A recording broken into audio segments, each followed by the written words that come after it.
ফালাকাটা ব্লকের দেওগাঁও গ্রাম পঞ্চায়েত ও জটেশ্বর ১ নম্বর গ্রাম পঞ্চায়েতের সংযোগকারী মুজনাই নদীর ওপর তৈরি অস্থায়ী বাঁশের সাঁকো জলের তোড়ে ভেসে গেল। বৃষ্টির জেরে নদীর জলস্তর হঠাৎ বেড়ে যাওয়ায় এই ঘটনা ঘটে বলে জানা গিয়েছে। এর ফলে চরম সমস্যার মুখে পড়েছেন এলাকার কয়েক হাজার মানুষ। স্থানীয় সূত্রে খবর, চলাচলের একমাত্র ভরসা ছিল এই অস্থায়ী বাঁশের সাঁকো। সাঁকোটি ভেসে যাওয়ার পর জটেশ্বর ও ৫ মাইলের মধ্যে সরাসরি সড়ক যোগাযোগ সম্পূর্ণ বিচ্ছিন্ন হয়ে পড়ে। ফলে নিত্যযাত্রী, ছাত্রছাত্রী ও সাধারণ মানুষকে চরম ভোগান্তির শিকার হতে হচ্ছে। উল্লেখ্য, চলতি বছরের ফেব্রুয়ারি মাসে মুজনাই নদীর ওপর থাকা গুরুত্বপূর্ণ বঙ্কিমঘাট সেতুটি হুড়মুড় করে ভেঙে পড়ে যায়। সেই সময় বালি বোঝাই একটি ডাম্পার সেতুর মাঝের অংশ সহ নদীতে পড়ে যায়। এরপর প্রশাসনের তরফে অস্থায়ীভাবে একটি বাঁশের সাঁকো তৈরি করা হয়েছিল। তবে প্রবল বৃষ্টির জেরে এদিন সেই সাঁকোটিও নদীর জলে ভেসে যায়।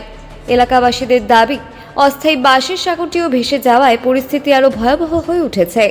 তাই দ্রুত অস্থায়ী যাতায়াতের ব্যবস্থা করার পাশাপাশি মুজনাই নদীর ওপর একটি স্থায়ী ও মজবুত সেতু নির্মাণে প্রশাসনের হস্তক্ষেপ দাবি করেছেন স্থানীয় বাসিন্দারা। দেওগাঁও অঞ্চল এবং হেদাতনগর অঞ্চল এবং বিস্তীর্ণ এলাকাবাসী একমাত্র এটাই রাস্তা আমাদের, মানে মেন রোড বলা চলে। এখানে গত মাস 3 আগে ব্রিজটা ডাম্পার যেতে নিয়ে ভেঙে যায়।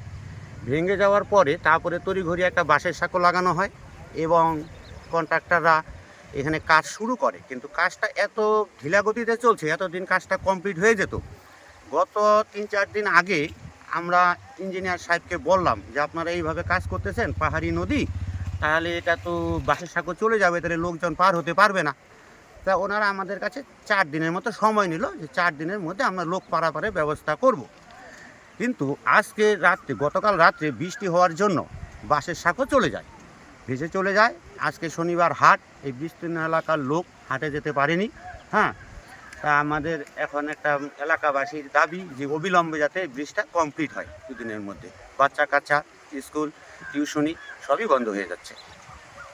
হ্যাঁ, আমাদের দাবি হলো এটা আমাদের ইমার্জেন্সি ঠিক করে দেওয়া হোক।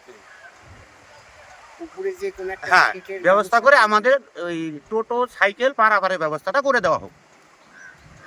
আপনার নাম আর আমার নাম অপূর্ব লাল মজুমদার।